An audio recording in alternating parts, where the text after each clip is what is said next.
Have you ever wondered how central banks pull the levers to fine-tune an entire economy, specifically when it comes to the amount of money flowing through it? Yes, unequivocally, when a central bank sells government bonds to commercial banks or the public, it directly reduces the money supply in the economy. This happens because the act of selling bonds is a core part of monetary policy known as open market operations. When the central bank, such as the Federal Reserve in the United States, sells a government security, the buyer pays for it. If a commercial bank buys the bond, its reserves held at the central bank are debited. If an individual or institution from the public buys it, their payment is typically withdrawn from a commercial bank account, which then reduces that bank's reserves with the central bank. In both scenarios, the funds used to purchase these bonds are essentially pulled out of the banking system and, therefore, out of active circulation, effectively contracting the money supply.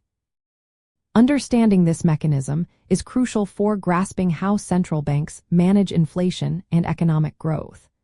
A reduction in bank reserves restricts the ability of commercial banks to issue new loans.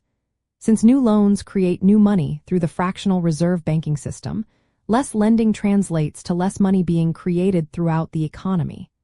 This ripple effect means fewer funds available for spending and investment.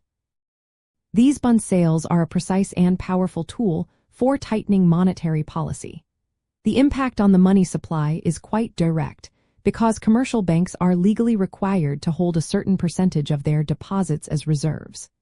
By draining these reserves through bond sales, the central bank directly influences the total amount of money banks have available to lend out, thereby affecting the money multiplier effect.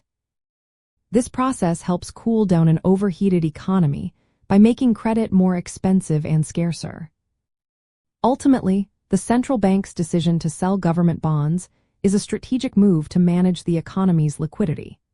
It aims to reduce inflationary pressures and stabilize prices by decreasing the overall availability of money, thereby influencing interest rates and discouraging excessive spending. This control over the money supply is fundamental to maintaining economic health and achieving the central bank's macroeconomic objectives.